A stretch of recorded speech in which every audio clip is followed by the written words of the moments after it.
Good afternoon, everyone. Welcome to the Budget and Audit Committee meeting for this afternoon. We're going to start in about 3 seconds. We might give you a little bit more than that, but we are going to start shortly.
Well, welcome everyone, and our 3 minutes are up, so we're going to get started. Welcome to the Budget and Audit Committee meeting.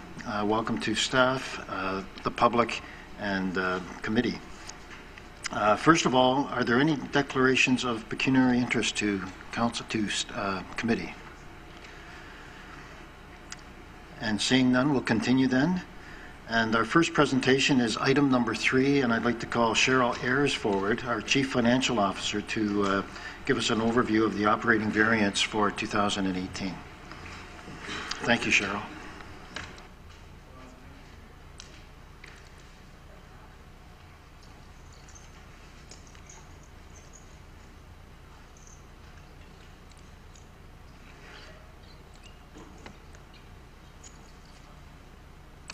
Thank you, Chairman and members of committee.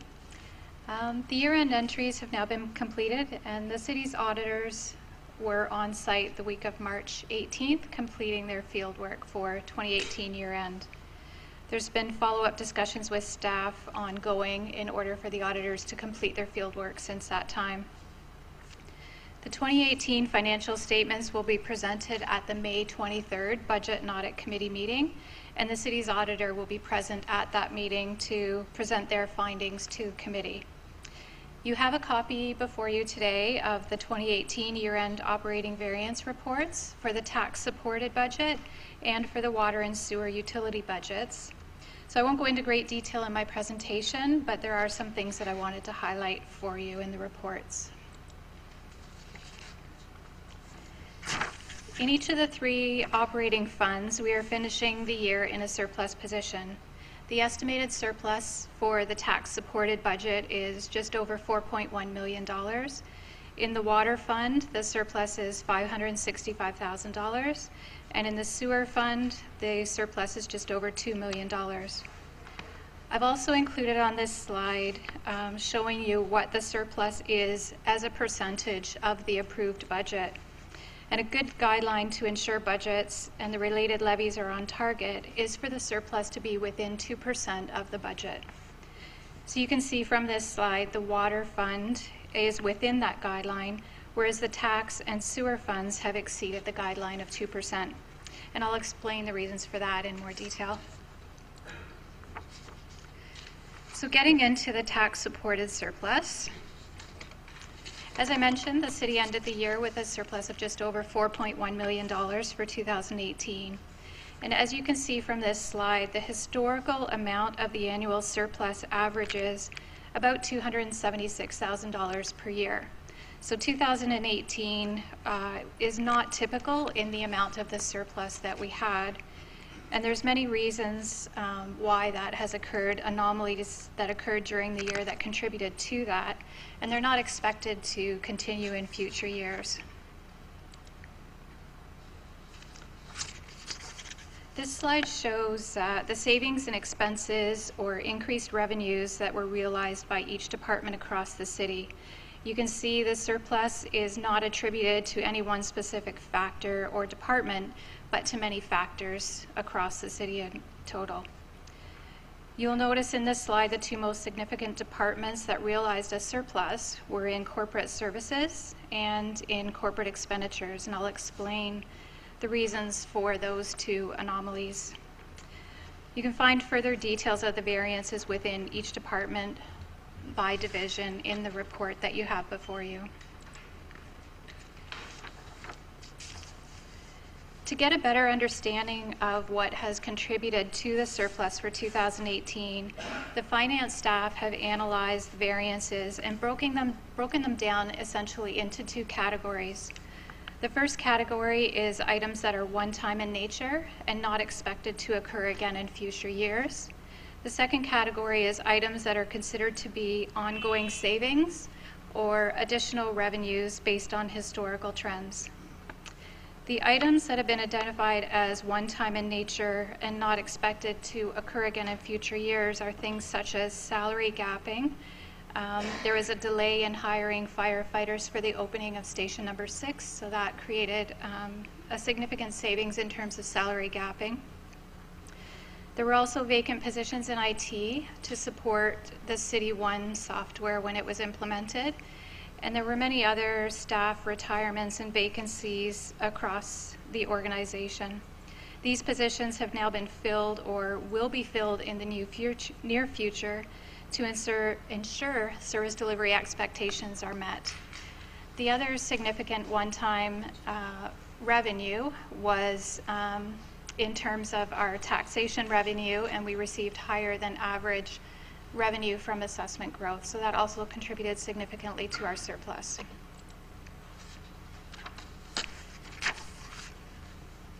Looking at the ongoing savings or additional revenue that were realized in 2018, with the 2018 municipal election last fall, approval of the 2019 budget was delayed from the typical timeline of December to March of this year. During the budget deliberations, finance staff were working on the 2018 actuals and finalizing the actual results, and entries were still being completed. But staff were able to review the draft figures in order to build the realized savings into the 2019 budget. There was an analysis undertaken that looked back at a 3 to 5 year trend in various accounts and identified annual savings that could be realized. We then brought those savings estimates to Budget Committee for consideration with the deliberations of the 2019 budget.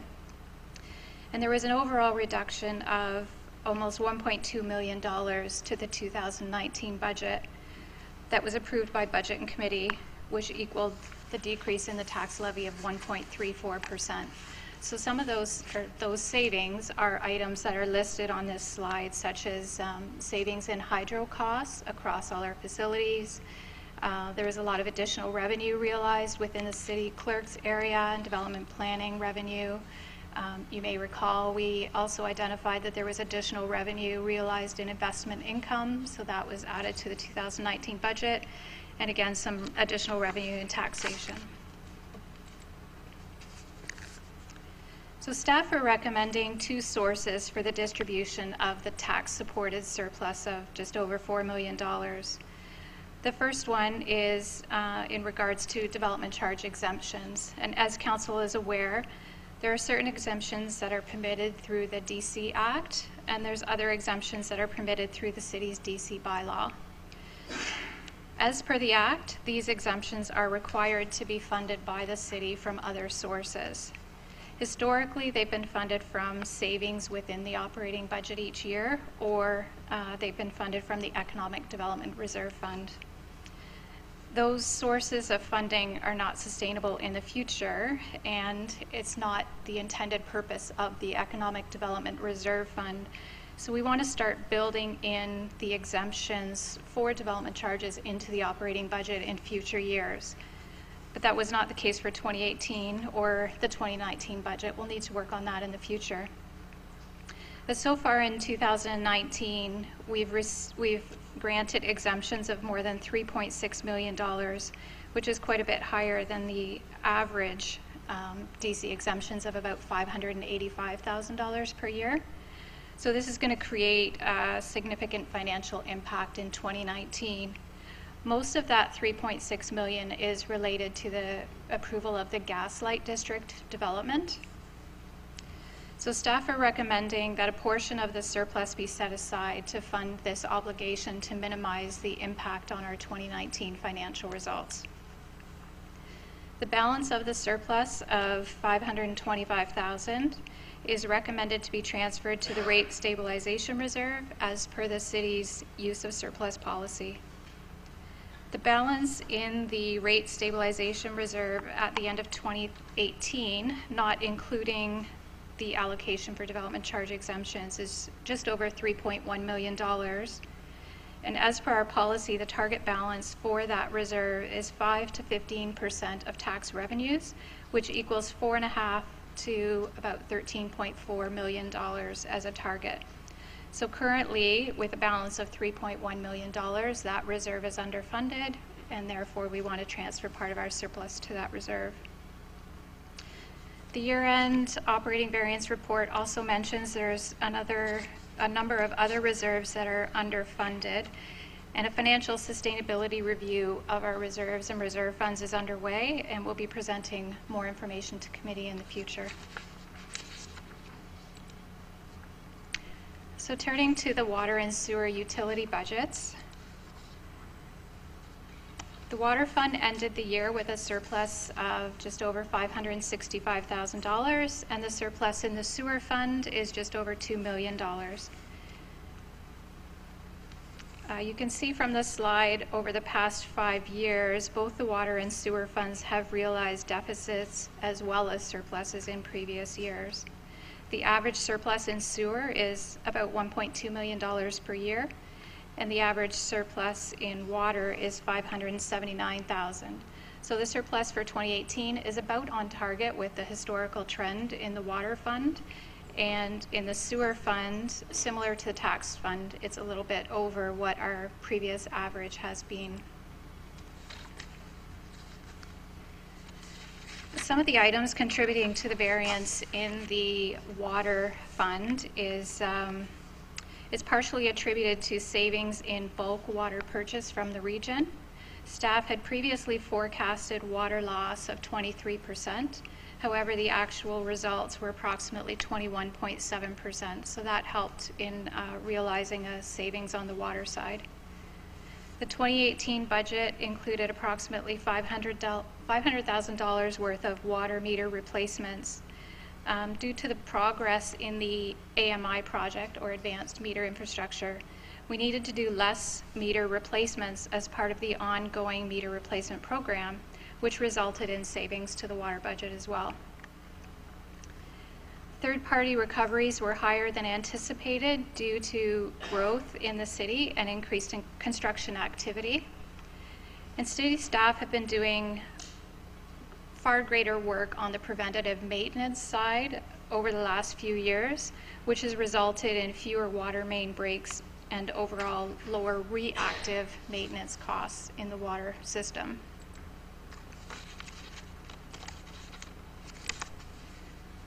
My page won't turn. And then looking at the sewer fund, the main contributor to the surplus in this budget was savings in wastewater treatment costs from large improvements in the inflow and infiltration. The 2018 budget accounted for an inflow and infiltration rate of 32%, but actual results were closer to 25%, which is quite a significant savings, and that's likely due to the drier weather in the summer. This budget is affected quite considerably by seasonal factors. Recoveries were also higher due to more than anticipated recoverable work, such as sanitary blockage investigations, sanitary service lateral investigations, and new service installations. And again, similar to the water side, growth and increased construction activity resulted in more than anticipated requests for new service installations. There were also fewer service interruptions due to ongoing preventative maintenance maintenance program. And we're trending lower in maintenance costs of our sewer network due to the preventative maintenance work that's been done in the past few years. And although the water and sewer funds have realized significant surplus in 2018, staff are currently undergoing a water and wastewater long-term financing strategy, and we'll be receiving the results of that shortly, and we'll be able to build in the results of that into future budgets to help minimize the quantum of that surplus in future years. So similar to the tax-supported budget, the water and sewer budgets also have to fund the DC exemptions on new development and redevelopment in the city. So far in 2019, exemptions of more than 1.3 million have been approved, and again, those are mostly related to the Gaslight District. This amount is not typical compared to historical amounts and will create a significant financial concern in the water and wastewater budgets for 2019. Therefore, staff are recommending that a portion of the 2018 surplus in water and sewer be set aside to fund this obligation, similar to what we're recommending on the tax-supported side.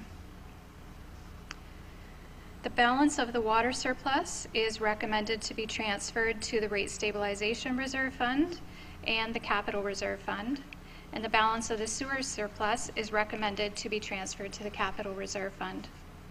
The balance of the Water Rate Stabilization Reserve at the end of 2018 is approximately 3.4 million, and the balance in the Wastewater Rate Stabilization Reserve is approximately 3.2 million.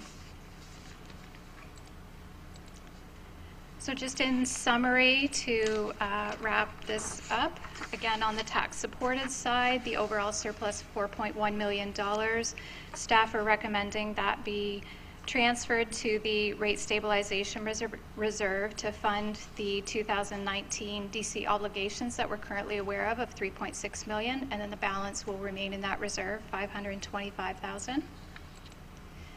And on the water and sewer side, similarly recommending that the surplus be used to fund the DC obligations that were being realized in 2019, and then the balance of the surplus for water will be transferred to the Capital Reserve Fund in the amount of 243,000, and then the balance to the Rate Stabilization Reserve of 62,000.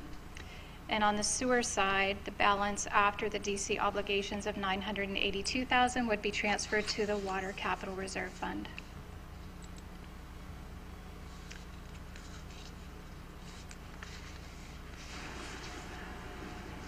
Any questions? Thank you, Cheryl. That was a great overview and very well put together. And now to the committee, and I see there are questions, so we'll go through those questions first. And Councillor Leggett.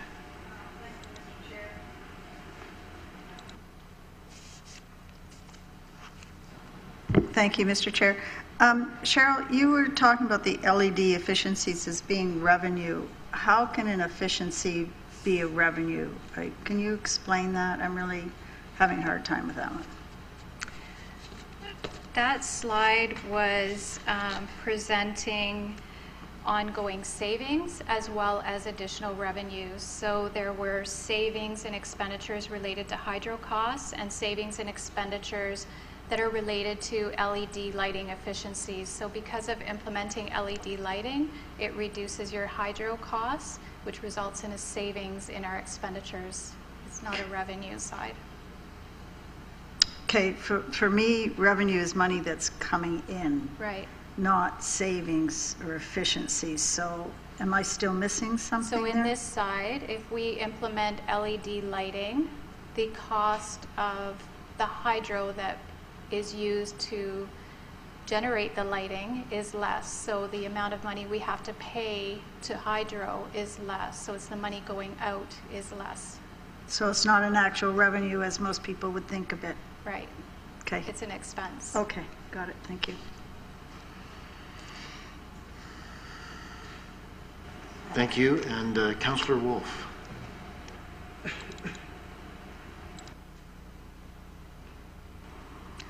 Through you, Mr. Chair. Thank you very much for the presentation.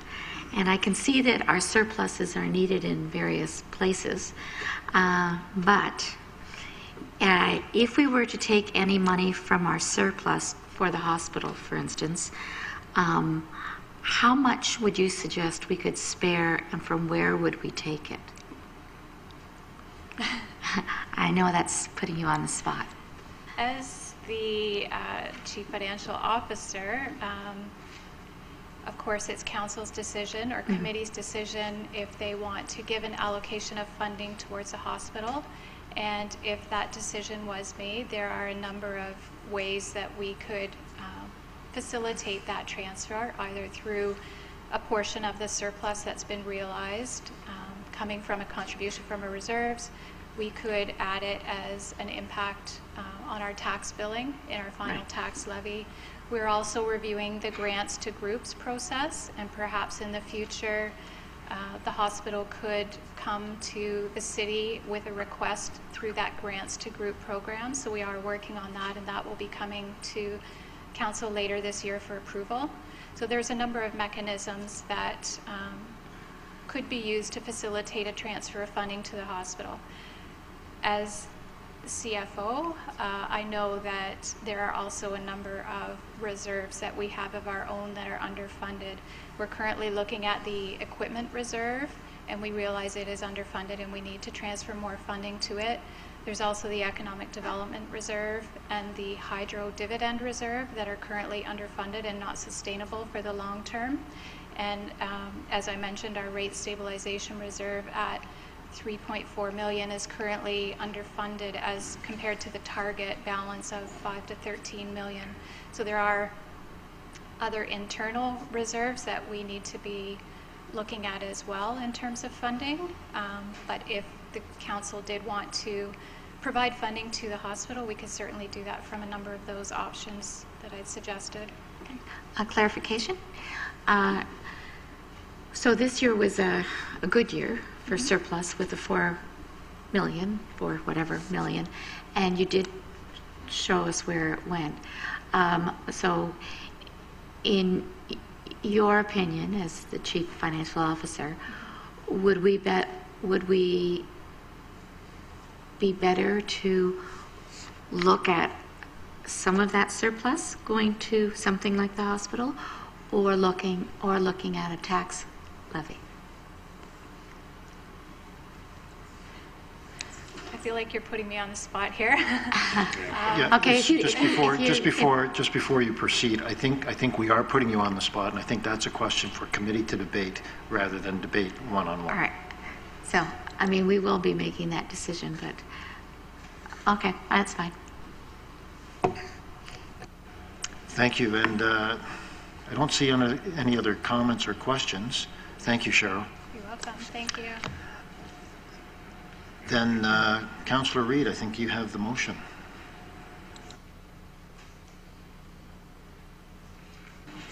I do. Thank you, Chairman. So it's moved by myself and seconded by Mayor Mcgarry, the 2018 year-end tax-supported operating variance report. I don't think it's necessary for me to read it. It's as printed. Thank you. And questions or comments in relation to that motion?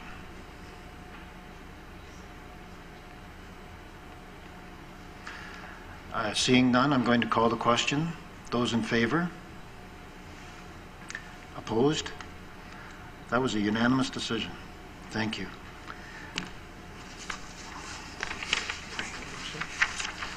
Then we'll move on to the consent procedure, and Councillor Montero, you have the motion.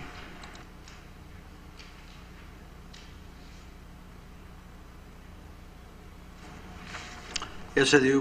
Moved by myself, seconded by Councillor Reid. Consent procedure items 1 and 2 as printed. Any questions or comments? Those in favor? That one is unanimous as well. Thank you. And the next item on the agenda is Mayor Mcgarry. And just before I open that up, I do want to acknowledge that we are joined today by a number of people in the audience. We have Patrick Gaskin and Lisa Short from the hospital. Welcome. And I also want to acknowledge Helen Kelly from our, I'm going to say the library and ID Exchange.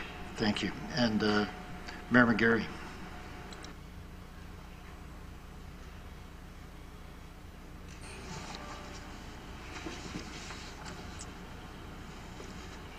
Thank you, Chair. It's moved by myself, seconded by Councillor Leggett, that the funding for the Cambridge Memorial Hospital, that report 19-109 CRS, refunding for Cambridge Memorial Hospital, be received for information. Thank you. And I see a comment. Councillor Reid. Yes, I've been informed by the clerk that I can add to that motion that we want to receive the information, but I also have a further motion to add to it. Please go ahead. Okay. I will read the motion. Whereas Cambridge Memorial Hospital is a full-service acute care hospital committed to providing exceptional health care to the communities of Cambridge, North Dumfries, and the region of Waterloo. And whereas Cambridge Memorial Hospital has undergone significant redevelopment, which enables expanded services in a brand new modern hospital that is designed to meet our growing community's needs.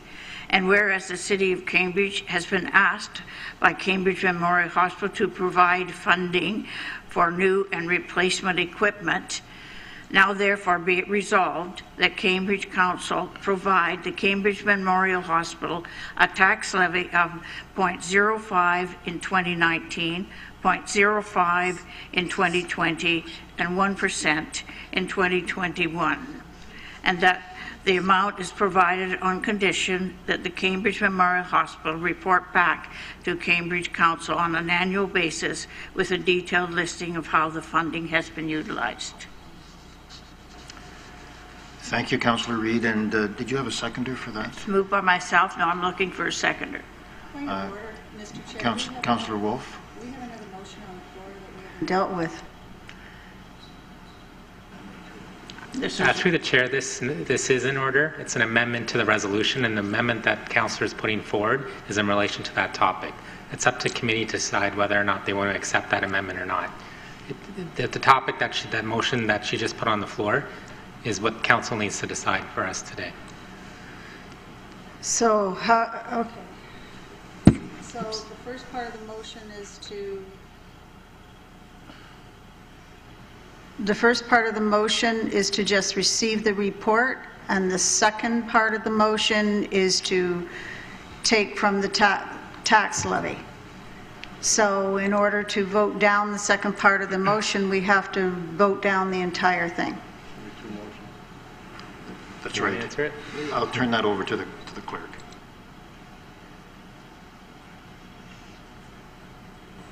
Through the chair has responded. So the amendment is for the budget committee to deal with in terms of if any funding is, if it's the committee's purview to provide any funding, this is your opportunity to do so. And an amendment has been provided to put something on the floor in response to the request, and budget committee can decide whether or not they want to go with the resolution that's been proposed or something alternate.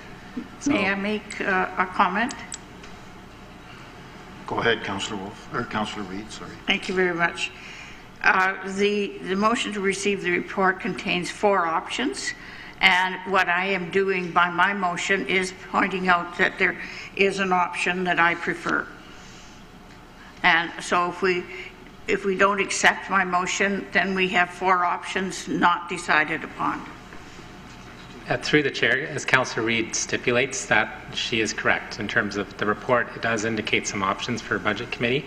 If no one seconds what the amendment is, then it's the purview of the committee to either provide another option and put that on the floor, or just to receive the report and this issue is dealt with. So, It's not because you've got 4 options.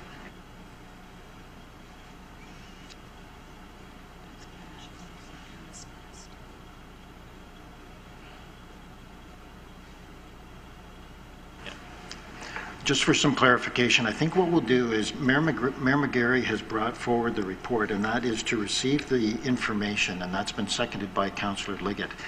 And we will vote on that, and then we will come back to Councillor Reid's motion of what we want, what you want to put on the floor as far as a funding opportunity is concerned. So we'll deal with the first part, and that is to receive the report for information, and then we'll come back to the amendment that, or the second motion that Councillor Reid.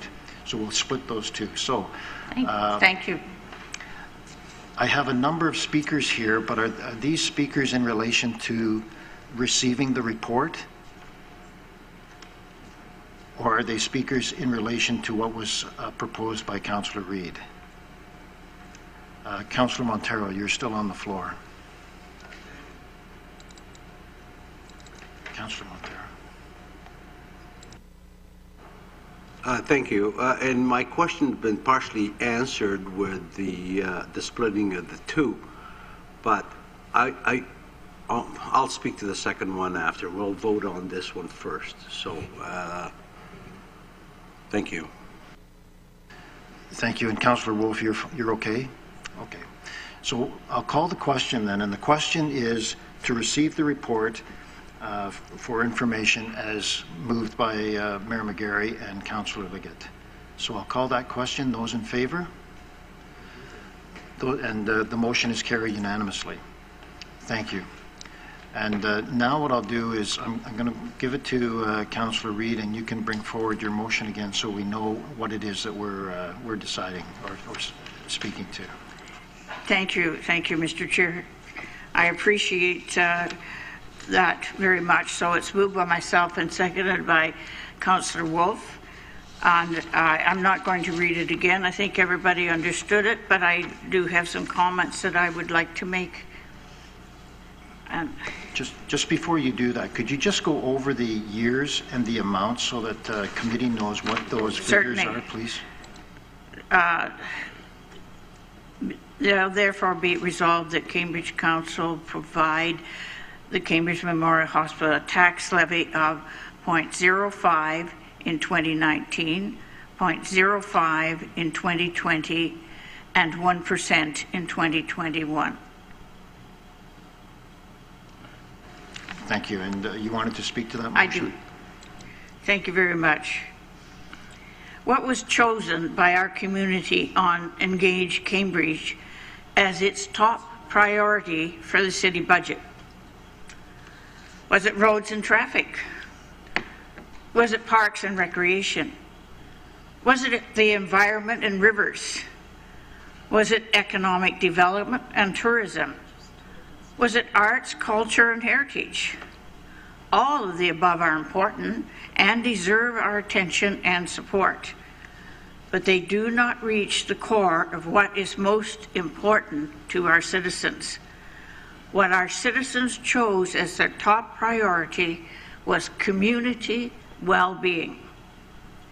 If our community doesn't have its basic needs met, doesn't have housing and food available, and doesn't have access to high-quality health care, then the other priorities fade to black. Respondents in this priority category consistently refer to our hospital as the heart of our community. Quality, available health care is dependent on having a hospital that is modern, well-equipped, and open to all of us. It is a driver of economic growth.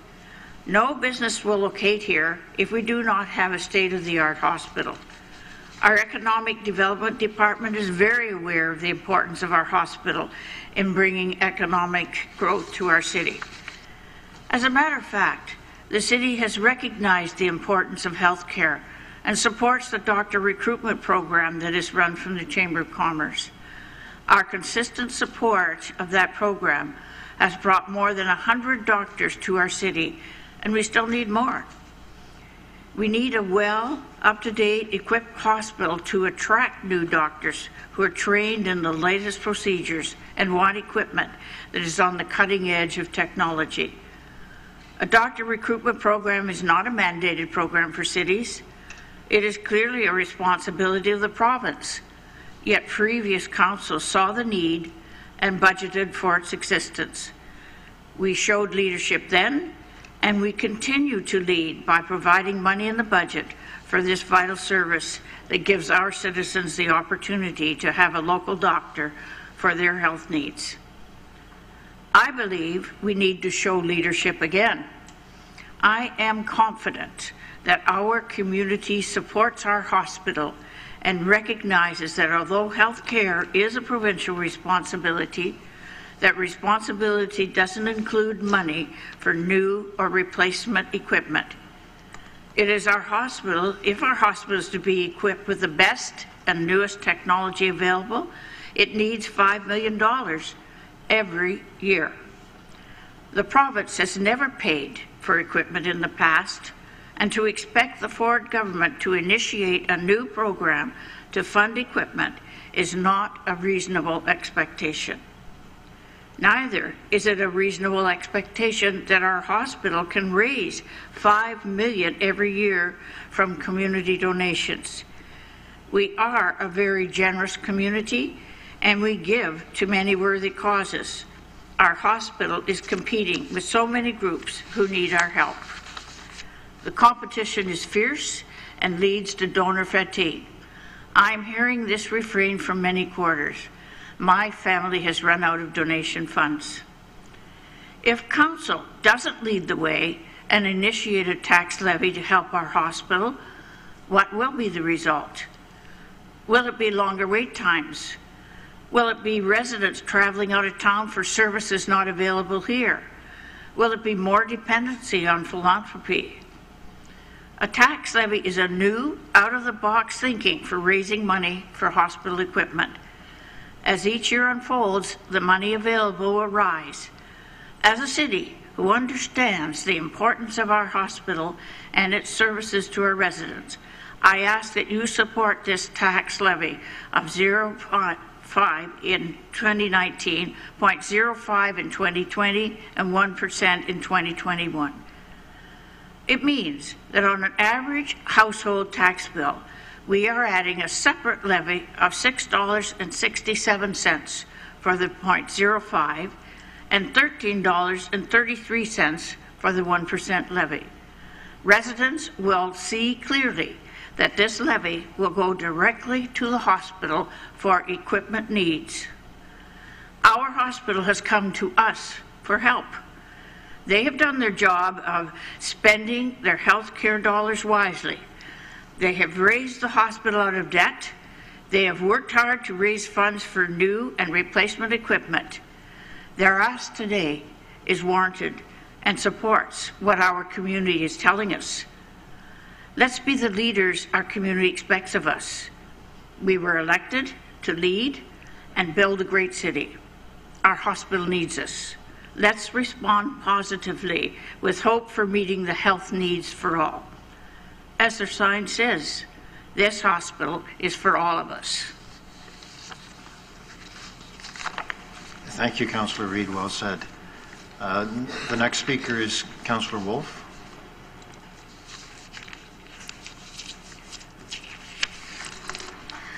Through you, Mr. Chair. Well, I strongly support this motion. I think Councillor Reid has said it so well that healthcare is a priority for all of us, and our citizens have shown this to us, survey after survey, talking on the door when we just came out of an election. All of these things, we've been told that healthcare is number one for them. And through our meetings with the hospital, they've shown us that they need our support if they're going to be able to adequately equip our hospital. One place I do disagree with Councillor Reid is that I think it is reasonable for us to expect and ask the province to step up to adequately fund health care. Unfortunately, we may not see them do this, but I think that we should be asking this, and asking this on every occasion that we have the opportunity. If they do not want to pay for the equipment at hospitals, then they need to give municipalities a form of progressive tax that we can use to pay for this. So we've seen some increase in the gas tax, but we don't have any sales tax or any other tax that is considered more progressive for us to raise money to pay for this kind of service. And that's one of the reasons I don't want to say that we should do a tax levy forever, because I think that lets federal and provincial governments off the hook for health care. And as staff have rightly pointed out, ongoing municipal support is unprecedented as health care is not a municipal service area. But as all of us know, we are left with the needs of our citizens that haven't been adequately looked after by other levels of government, and that's whether we're funded or not. And I don't think any of us at this table feel that we can turn our back on the hospital or our citizens. So I'm supporting this motion because it does have an end date, and it is giving not the full ask of the hospital, but a reasonable, the 0.5 instead of the 0.1 for the 2 years. I didn't get a firm answer from staff, though I realize I was putting them on the spot there. But it does seem that our surplus revenues are already used and need to be put into different reserve accounts. To go to grants to groups, traditionally we give at the max $10,000 to in our grants to groups allocations, and I think the hospital obviously needs much more than that. So again, I'll be supporting this motion. If this motion for some reason doesn't pass, I will be looking to find another way of giving the hospital some of the money it needs. Thank you. Thank you, Councillor Wolf. And Councillor Devine.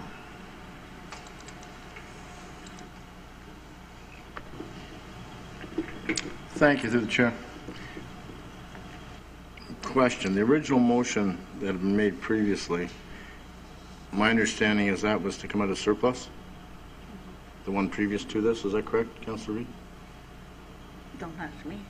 No, wasn't the one made a budget? Wasn't the one made a budget time?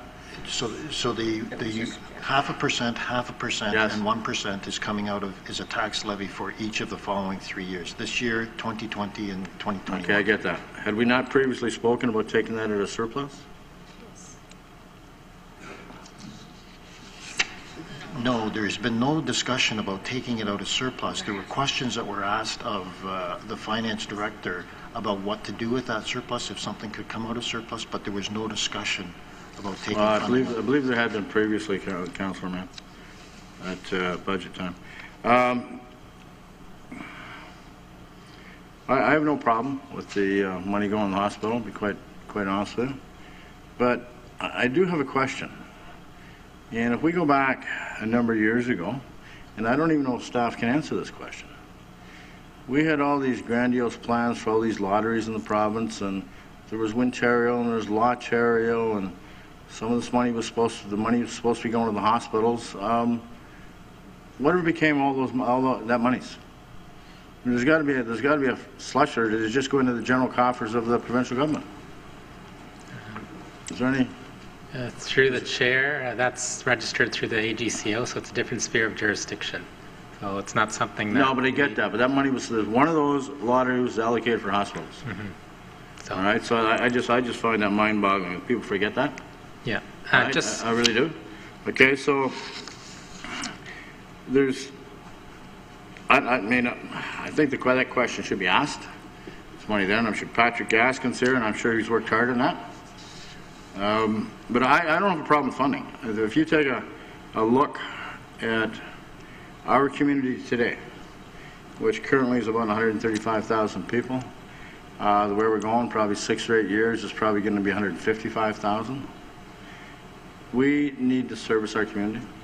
I just spent 5 days in the hospital. I spent 5 days in Cambridge Memorial Hospital. And to be honest with you, yeah, there's equipment needed, there's work needed, and we're really behind the times. We have some doctors that we have recruited because the hospital's behind, that are kind of working in the cubby holes, to be honest with you. And these are top class people. One was an infectious disease specialist. So we need to carry on with not just the expansion, but get the equipment in the hospital.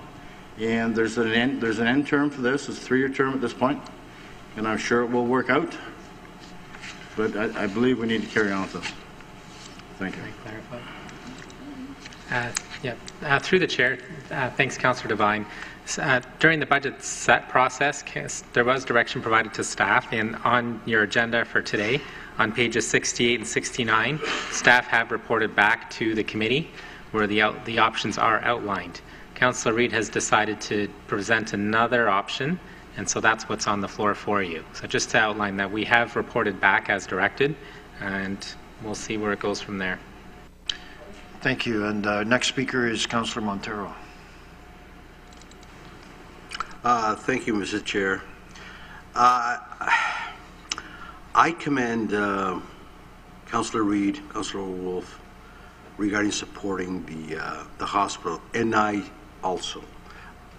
am supporting the hospital. My I won't call it an issue. My concern is a commitment from now until 21. Half, and a 4% on the last. We have to see.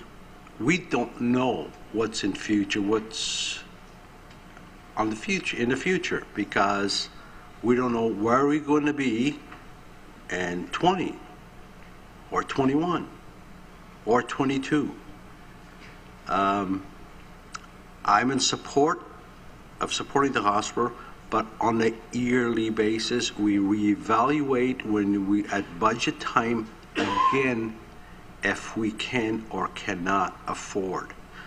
You got to remember that not everyone is in support of this, and it's not our money to give to whoever this council may choose. It's the taxpayer money. So I'm in support, but what I'm not in support is a commitment for the next 3 years or 4 that I would like us to evaluate at the end of the year, at budget time, where we're at in order to make the decision for that following year. But the rest, I'm in support of supporting the hospital. Thank you. And next is Councillor Leggett. Thank you, Mr. Chair. I can't support this motion.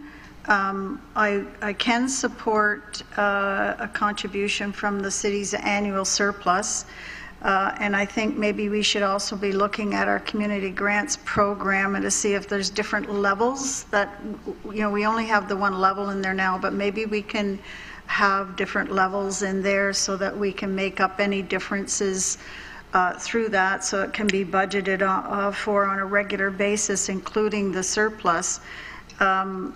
But as Councillor Montero said, I'm really not comfortable in saying now what we will do in the next few years, because we have no idea what's coming at us. I mean, we didn't know we were going to get hit with what we just got hit with in the past year. I mean, look at all those millions of dollars that we had no indication of that we were going to have to make up for. So we could have more things unbeknownst to us, emergency items that will happen. So I can't support this motion, even though my family has also used that and is using it presently today at the hospital. And there's no end in sight for my family. Thank you, Councillor Leggett. And just to speak to that quickly, I know that we have a couple of other speakers. There has been some suggestion about doing something from the rate stabilization fund, and there is also staff have been given direction to review the community groups, which is a fund of about $2.6 million. And so there's I hate to speak too much on this, but if this motion does pass, that'll be the end of it. If it doesn't pass, then there are other options that we could look at. Rate stabilization, taking a look at the current group funding that we have, and make a priority list of where do we actually fund and how do we provide that funding. So there are other options, and I'll just leave it at that. And our next speaker is Councillor O'meara.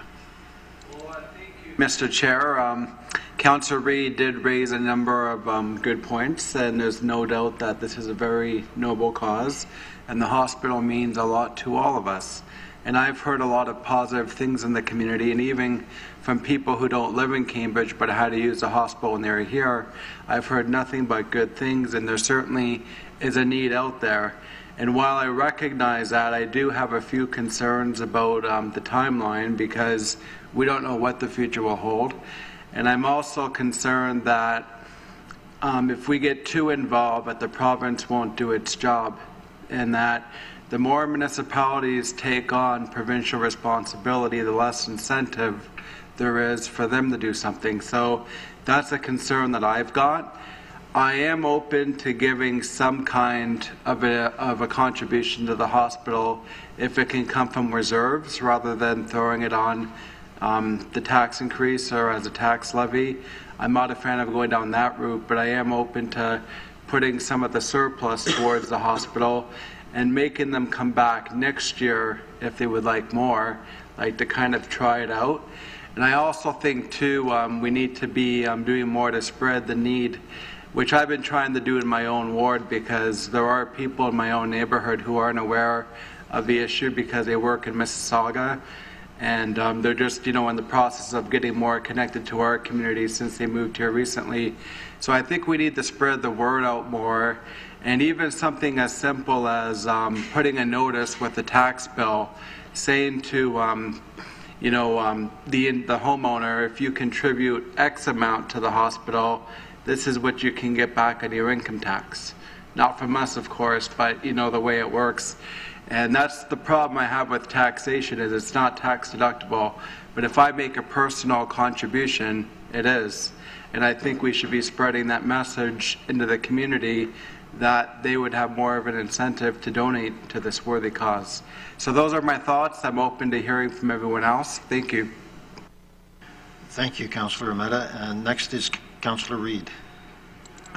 I would like to be the last speaker, so if there are other people who wish to speak before that, because if I speak, then I close debate.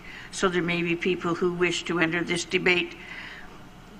So I will reserve my spot as last. You're going to have a long wait. It's okay. Next speaker is Mayor Mcgarry. Thank you very much, Mr. Chair. And again, this is a passionate debate to everyone that lives in Cambridge. And we've certainly heard from many individuals in the community that really do continue to give to the hospital and to praise the care that is given. And I think we're very much looking forward to the opening day of that new wing, as is the staff. I wanted to address a few comments I've heard around the Horseshoe this afternoon, and one is really the jurisdiction. And we know that the Ministry of Health and the Province of Ontario have the jurisdiction of providing healthcare funds, and they have never provided money for equipment for new builds, new equipment.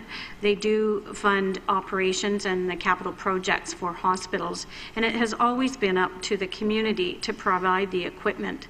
And there's still a bit of confusion, I think, from some folks about that. So this is not that we're taking over the provincial responsibility. However, The municipal level is the only level that does not weigh into the healthcare debate, except it's provided at the local level.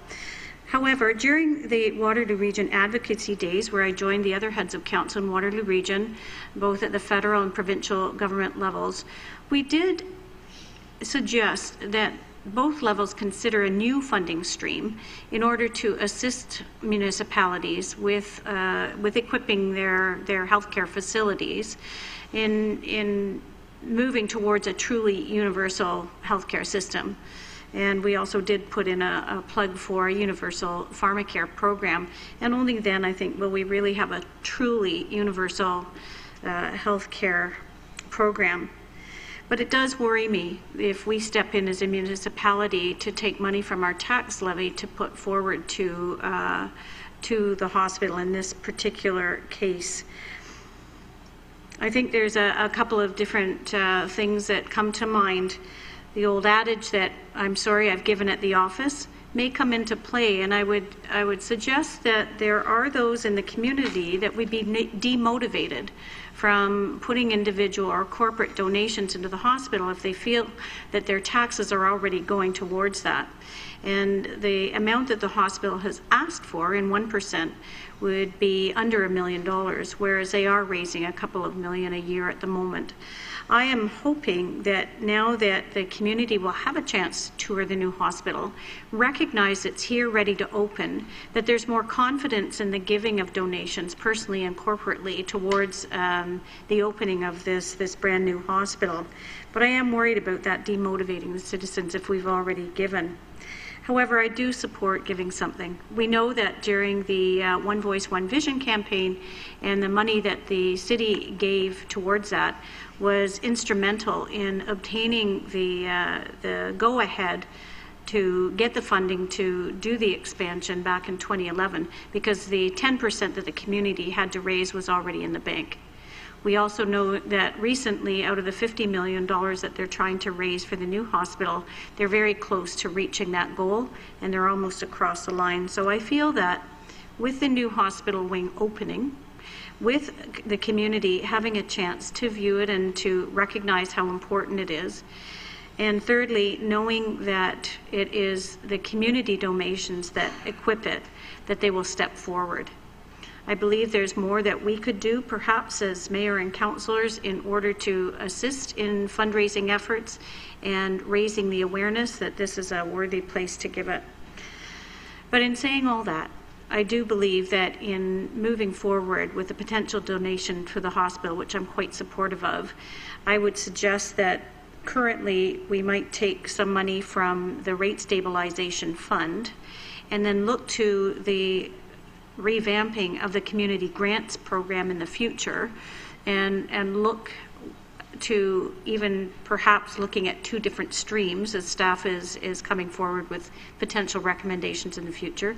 One that would be sort of the typical grants to groups, but maybe there's another stream that we could look at that could provide larger gifts, such as to hospital equipment, so that when there's a need or a shortfall in a piece of equipment that the hospital feels it needs, we could potentially utilize that fund and bring it back to council and then decide on a gift from there.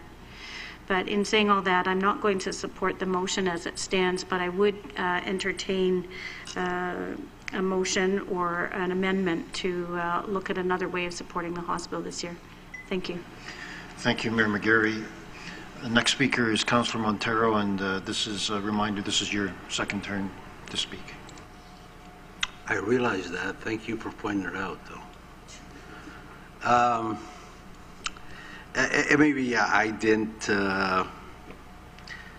There, as it been mentioned by a few, there's other options of supporting the hospital, either with the rate stabilization or reserve fund, call it what you want. If we have so many, we should contribute towards the hospital. But I'm also afraid of is, and echoing what Mayor Mcgarry just said, if we force the citizens of Cambridge to 1.5%, I can see them using that. It was said before I give it the office. I already contributed. Don't come to me for any more money because I already do. That can happen. But most of the public are not aware, and neither was I up to almost 90 years ago, that equipment for the hospital was not provided by the province. This is new. It's old, but new to me. And if it's new to me, it's got to be new to a lot of people. They don't realize that. And our hospital now is at a stage that it needs our help. Yes, we're going to help. But I don't want a commitment for 3 or 4 years that we going to impose 0.5% on the tax levy over and above of what, because we don't know what the future, and I'm repeating myself already, so we already went through that. So we have to be careful. And the other thing too is, if we start doing this with everything else, then the province, you know what, they're downloading everything on us now. Like, one more thing. They got to come up to the plate and contribute also. And it's not our jurisdiction, but they're well aware. Our MPPs are, and MPs are, everybody's aware. So a one-time gift, one time. It could be next year too, but we have to see where our finances are at before we commit for next year. So I'm good for this year. We pick an amount out of rate stabilization or reserve or whatever for this year, and then next year let's huddle together again and see where we're at, how much we can contribute for next year. It could be a yearly basis for the next 3 or 4, but it has to come back to us again every year so we can see where we're at, where the books are. So I'm not in support of this motion the way it is. Thank you. And next is Councillor Devine, and this is your second chance, or second opportunity to speak as well. Thanks for letting me know that. The 0.5% for year 1, year 2, and the 1% in the third year, I don't have a problem with. That's what we discussed, and that's what we discussed all along. Previously, what we had discussed was taking this from surplus. Not a tax levy, but taking it from surplus, whether it be reserve funds, etc. Now, I don't think we should be leaving the hospital hanging. I really don't. I would like to ask the person that made the motion if we can change that motion, that money comes out of the money comes out of surplus, as opposed to sitting here and putting in a 0.5% tax this year, 0.5% tax next year, and year 3 another 1% tax. I don't see any reason why that cannot come out of surplus, and those same numbers cannot come out of surplus or out of reserves.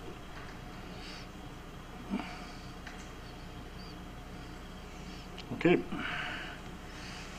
Thank you. And next is Councillor Adshade.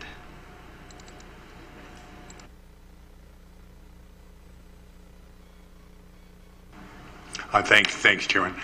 When I look at this, I'm in support. I think we really do need to support the hospital, but I have a bit of an issue too looking at it long term, because we really don't know where we're going to be year after year. As Councillor Montero said, I'd much rather take this, rather than make a long-term commitment, to look at this every year and see where we're at, looking at the books, looking at different possible, whether we're going to go for reserves or whether I'm not crazy about going through the tax levy for this, so I would much rather, I'm not going to support this motion because I'd much rather look at this on a year-to-year basis as well. I think that's very important. Thank you. And next is Councillor Wolf, and this is your last opportunity to speak as well. Through you, Mr. Chair. I think what I tried to show when we had the delegate at the podium was that taking it out of surplus isn't necessarily a viable option. We went through the whole presentation showing where all the money from surplus is to go and why it should be going there. So I think just because we've got the word surplus, I think we have to, see that really isn't extra money that's just sitting there for us to use. It's already, they're already earmarking it to reserve funds that are underfunded. We've just been talking about the DC charges and that whole presentation, and that we have, when we exempt DC charges, as we already have in the core, we have to put that money in. And those funds we don't have unless we take the money from our surplus and put them there. So I too would prefer, if we had just money lying around, that we could take that money and use it. But I don't think we do, and that's why we're looking at this tax levy. I do think we can review this each year, and that might be the recommendation I make to Councillor Reid, is that as part of this motion, we say that we review this commitment each year. So if we don't have the funds, or it's a particularly bad year, we don't do it. But so the first year is 2019, and we would review it. We would review it in 2020. We would review it in 2021. And I would ask if this would be a friendly amendment to the motion.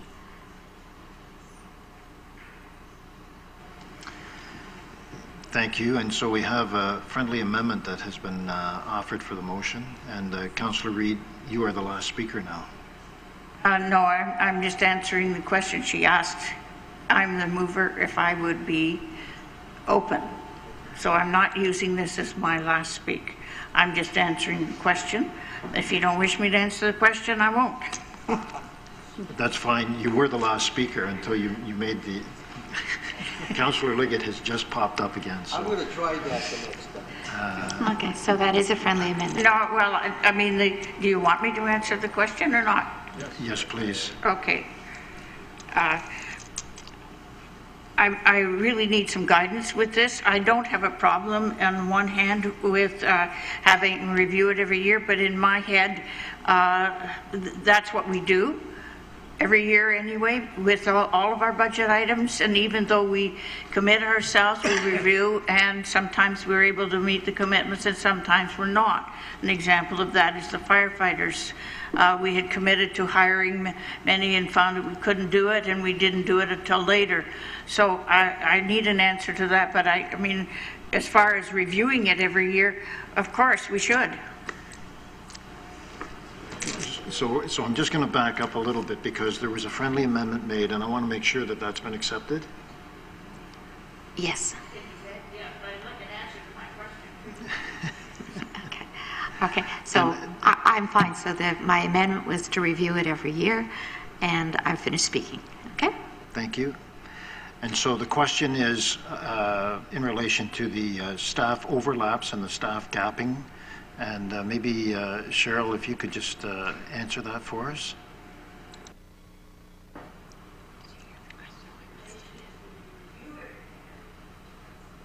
Sorry, yes, the answer to that question is yes. And I have a couple more speakers, and then we'll come back to you, Councillor Reid. Councillor O'meara. Well, thank you, Mr. Chair.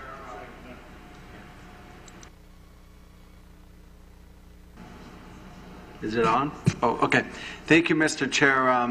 Well, although I do support the hospital, I won't be supporting this motion because I'm not in favor of the tax levy. I don't believe in forced donations, but what I do want to do is look at doing something from the reserve fund because we should be showing some leadership. But at the same time, I would like council and staff to help motivate the citizens as well to donate on their own so that they can, and there's an incentive to do so because it is tax deductible if you do it that way. Thank you. And Councillor Montero, this, you've already spoken. Go right ahead. Thank you. Now, there's a friendly amendment, and the question is, because of the friendly amendment, and because I already spoke twice on this motion, with the friendly amendment, do I get to speak the third time? You just did. But the answer to that question is no. Okay, I'll take that as a no, but then I want the support, because there is discussion, and we have to clarify a couple of points on the friendly amendment. So if we don't discuss it, then I'm against the amendment in the friendly amendment. That changes our way of thinking. So just to point out, I'll leave it up to you to make the big decision. You get the big bucks. Thank you. You can ask your question. Thank you. Again, even though that we are in agreement to support the hospital with, it could be the equivalent of that 0.5%. But I, like a couple of you around this horseshoe, are concerned, and it's bothersome to force someone the 0.5% levy imposed on them to contribute towards the hospital. And that's my problem here now. It could be the same amount of money taken from reserves, call it whatever you want. But when we force that 0.5%, even to be looked at every year, that's what you're going to vote for if you agree to that. Just be careful how you vote, because you're forcing then someone a 0.5% on top of the normal tax rate that they have, 0.5% more, and they're forced to do so. So be careful. Thank you for allowing me to speak again. Thank you. And Councillor Leggett. Thank you, Mr. Chair, and I know this is my second and final. You're correct. I got it out before you could. I'm not going to support the amendment to the motion. And it goes to the fact of putting more onto the taxpayer in a levy form. I don't think it's right to be doing that. We've already put enough on. We put more than we had hoped to put on, and this would just add to it. I fully support the hospital. I fully support helping them with the equipment. And I intend to also give a donation myself personally to that. But I am not, that's what I will take on myself. I will not put that on the backs of the taxpayers without them having some sort of a say in that. And we cannot do that because it's an impossibility at this point in time to take any sort of a finger in the air or whatever. It's the decision is ours around the horseshoe today, and so I won't be supporting it. Thank you. And I think just about everybody's going to speak twice today. Mayor Mcgarry. Thank you very much. And again, it's a difficult decision. When we consider putting another 0.5% or 1% on the tax levy, it impacts our lowest income seniors and others who struggle with the increase on taxation. And we worked very hard as a council this year to bring in our tax increase at one of the lowest in the region, if not the lowest, at 2.38%. I have no difficulty in doing my part to promote giving to the hospital, giving myself, helping to lend my name to a fundraiser. I guess I'm now committed, and I certainly am, in order to do that. I do have trouble with causing any more cost to our low-income seniors on increasing a tax levy. I believe we can still give the same amount through the through another way, like the surplus this year, and then revisit next year and really see if there's another way that we can move forward from the community grants program in the future in order to come up with what the hospital might need for a piece of equipment. But again, on the overall tax levy, I really am concerned with those that are unable to pay anymore. I still do fully support giving them from another fund, but I'm not going to support the motion as is. Thank you. Thank you, and I have no more speakers. So what I'm going to do is, before Councillor Reid speaks, I'm going to have the clerk read out the motion so that we all know what the motion is. And then I'll let Councillor Reid speak, and then we will have a poll vote on this motion. Okay, thank you, Mr. Chair.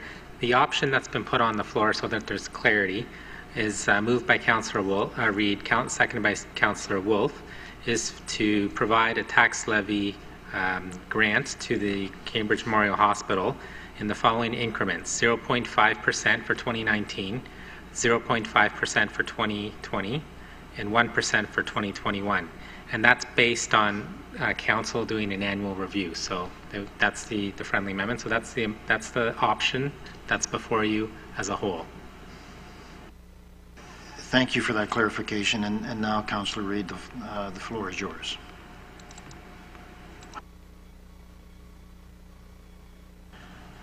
Thank you very much. And I sincerely appreciate all the comments that have been made around this table. This is an issue for our community, a very important issue for our community. I do not believe that we should, and as Vice Chair of the Budget Committee, I know that those reserves need to go into the reserves for the obligations that we have, and I do not see that as an option for us to take those reserves and use it to assist our hospital in their time of need. I know we could down the road maybe look at other options that has been suggested, but what I'm saying to you is the need is now. The need is today. It's not down the road. What I'm asking us to support is $6.67 in 2019, $6.67 in 2020, and $13.33 in 2021. I fail to see how that is going to put someone out of their home or in great difficulty. But what it does do is it provides our hospital with the needs that they have. And it does provide them with some kind of commitment that even though we review it every year, they know that we have made this commitment to them. That unless there's an emergency, we are going to be able to do that for them. What I'm asking is for us to be leaders. I'm asking us to step up to the plate. We've done it before, we've shown leadership before, and I know we can do it again. I know we can be leaders and we can be innovative. And this is an innovative way. It's an innovative way of funding for our hospital. And I think that our community has spoken. They have told us through Engage Cambridge. Everyone that went on there said something about the hospital.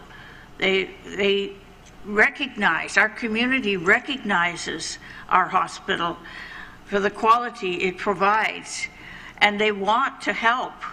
And I think that this would be the responsible thing for us to do as leaders in our community, is to support this tax levy and support this for our hospital. Our community said well-being is their number one issue. That is what they're concerned about, is the well-being. I just know that our people out there will support this hospital and they will support a tax levy. Again, reminder, $6.67 for 2 years and then $13.33.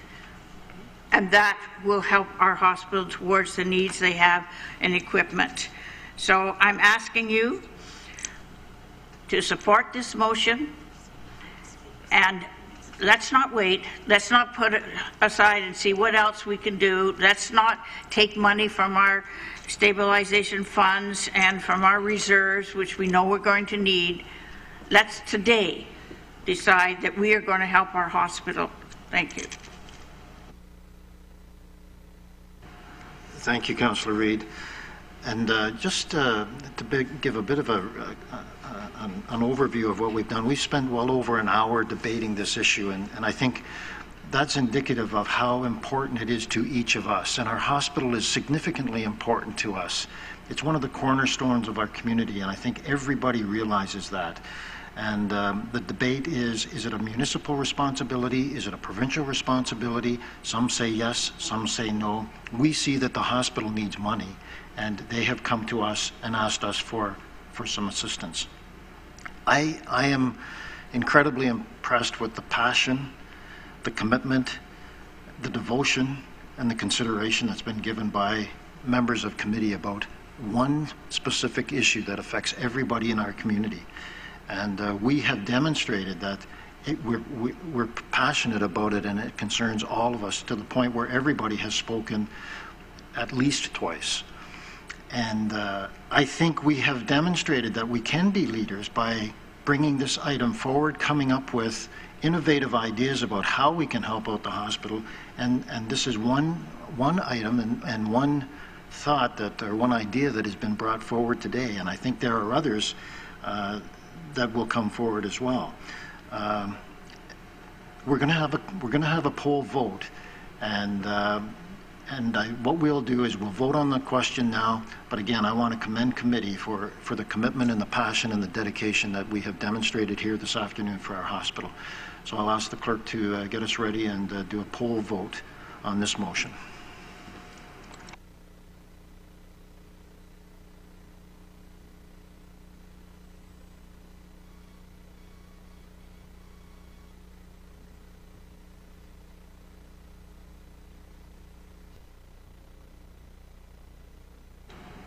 So the option to fund over the 3-year period does not go through.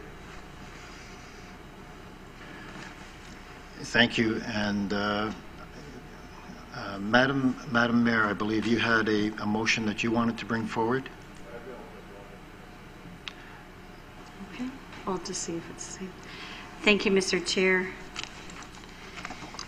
I wanted to make a motion to have City Council provide Cambridge Memorial Hospital with $400,000 this year, 2019, and taken from the annual surplus, and we'll revisit any hospital request next year. Do I have a seconder?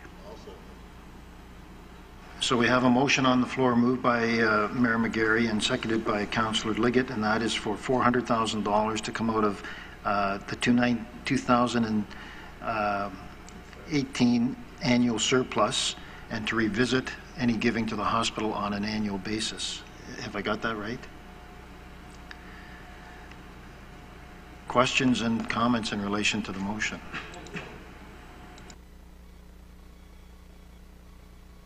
I have Councillor O'meara.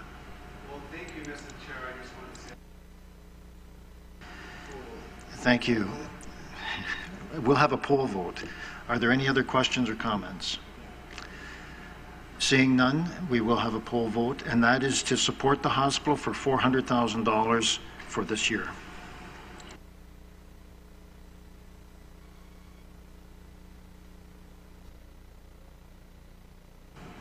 And the motion carries unanimously.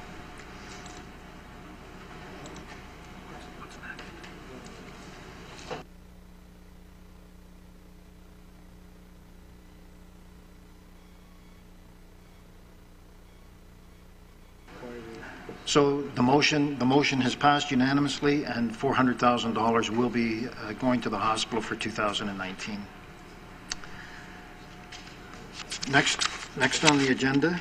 Just before we adjourn, a heads up about the notice. Oh, notice of motion. I think just a heads up that there is a notice of motion coming before council, and I think that's going to I'll let you speak to it if you wish.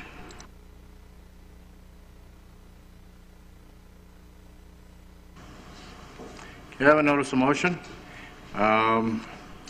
seconded by Councillor Adshade. Okay, we need to listen closely on this, please. Notice of motion, read landlord-tenant water billing. Whereas Council approved the landlord and tenant water accounts on February 17th, 2015, and whereas landlords are responsible for unpaid water bills.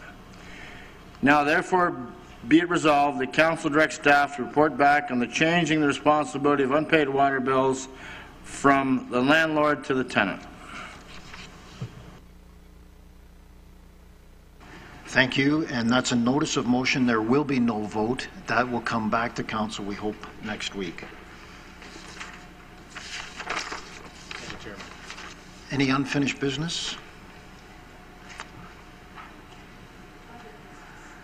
Councillor, first of all, Councillor Devine. Okay. Then Councillor Leggett. That's other business? Yeah, is that okay? Please go ahead. Okay.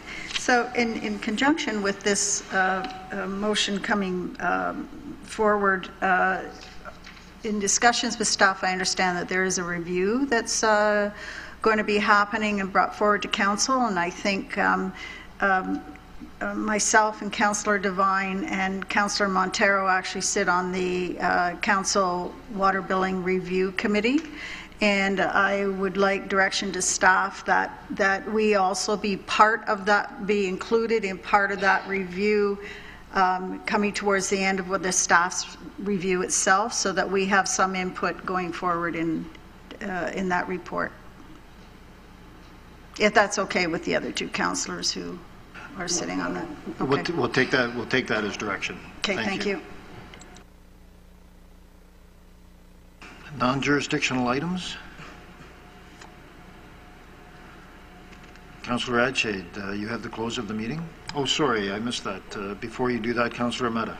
Thank you, Mr. Chair. I just wanted to put some direction forward that we consider putting a notice in with the tax bills to promote the hospital. To encourage people to fundraise and donate. If staff could look at that and maybe handle that however they so choose. We'll take that as direction. Thank you. Okay, thanks. And again, I just want to thank everybody for their time commitment today, and for the commitment that we have demonstrated to the hospital. It's I think there are always more than one way to get from point A to point B, and we've demonstrated that today. And I'm glad that we are able to support our hospital, because, like I say, every one of us values the commitment and dedication that they have to our community and the need that we have for them in our community. So with that, I'll ask Councillor Adshade for the adjournment. Thanks, Chairman, man. Moved myself and seconded by Councillor Montero that the Budget and Audit Committee meeting is now adjourned at 2:32 p.m.